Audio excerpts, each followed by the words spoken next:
MPPSC current update में आपका स्वागत है। आज का हमारा विषय है भारत और यूरोपीय संघ के बीच ऐतिहासिक व्यापार समझौता। भारत और यूरोपीय संघ ने 27 जनवरी 2026 को मुक्त व्यापार समझौते को अंतिम रूप दिया। नई दिल्ली में प्रधानमंत्री नरेंद्र मोदी, यूरोपीय परिषद अध्यक्ष एंटोनियो कोस्टा और यूरोपीय आयोग अध्यक्ष उर्सुला वॉन डेर लेयन के बीच प्रतिनिधिमंडल स्तर की वार्ता हुई। चलिए इसके मुख्य बिंदुओं को जान लेते हैं। भारत और यूरोपीय संघ ने 27 जनवरी 2026 को मुक्त व्यापार समझौते यानी एफटीए पर बातचीत सफलतापूर्वक पूरी की। यह समझौता मदर ऑफ ऑल डील्स के रूप में जाना जा रहा है, जो दोनों के बीच एक आधुनिक नियम आधारित व्यापारिक साझेदारी है। समझौता दुनिया के लगभग 2 अरब लोगों और वैश्विक अर्थव्यवस्था के बड़े हिस्से को कवर करता है। भारत को 97% टैरिफ लाइन्स पर यूरोपीय बाजार तक वरीयता प्राप्त पहुंच मिली है, जो 99.5% व्यापार मूल्य को कवर करती है। 90.7% भारत के निर्यात जैसे वस्त्र, चमड़ा, जूते, चाय कॉफी, मसाले, खेल सामान, रत्न आदि पर तुरंत शुल्क समाप्त होगा। कुछ उत्पादों जैसे प्रसंस्कृत खाद्य पदार्थ, हथियार, गोली, समुद्री उत्पाद को 3 से 5 साल में शून्य ड्यूटी मिलने की व्यवस्था है।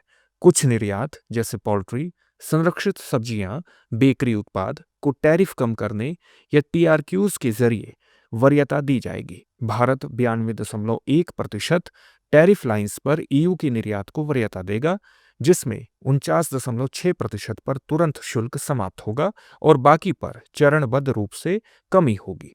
समझौते से यूरोप से उच्च तकनीक वस्तुओं का आयात बढ़ेगा, जिससे भारत में उत्पादन लागत में कमी आएगी। कृषि उत्पादों जैसे चाय, मसाले, अंगूर, सब्जियां आदि को यूरोपीय बाजार में प्रतिस्पर्धात्मक लाभ मिलेगा, जबकि संवेदनशील क्षेत्र जैसे डेयरी, अनाज आदि को सुरक्षित रखा गया है। सेवा क्षेत्र जैसे आईटी, आईटीईज, व्यावसायिक सेवा, शिक्षा इत्यादि को व्यापार बाजार पहुंच और आसान प्रतिस्पर्धा मिलेगी। इसमें कौशल आधारित रोजगार और व्यावसायिक लोगों के यूरोप में समय समय पर प्रवेश को आसान बनाने का फ्रेमवर्क शामिल है। भारतीय पारंपरिक चिकित्सा, आयुष सेवाओं को कुछ यूरोपीय देशों में पेश करने की संभावनाएं खुल सकती हैं। समझौता दोनों पक्षों को वैश्विक आपूर्ति श्रृंखलाओं को विविध और टिकाऊ बनाने में मदद करेगा। यह एफटीए भारत को ईयू का बड़ा व्यापारिक साझेदार बनाता है। ईयू भारत का सबसे बड़ा वस्तु व्यापार भागीदार है और दोनों के बीच सेवाओं का व्यापार भी तेजी से बढ़ रहा है।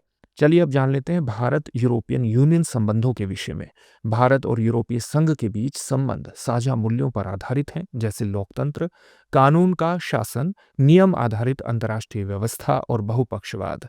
भारत ईयू द्विपक्षीय संबंध 1960 के दशक से चल रहे हैं, जब भारत ने यूरोपीय आर्थिक समुदाय के साथ राजनयिक संबंध स्थापित किए।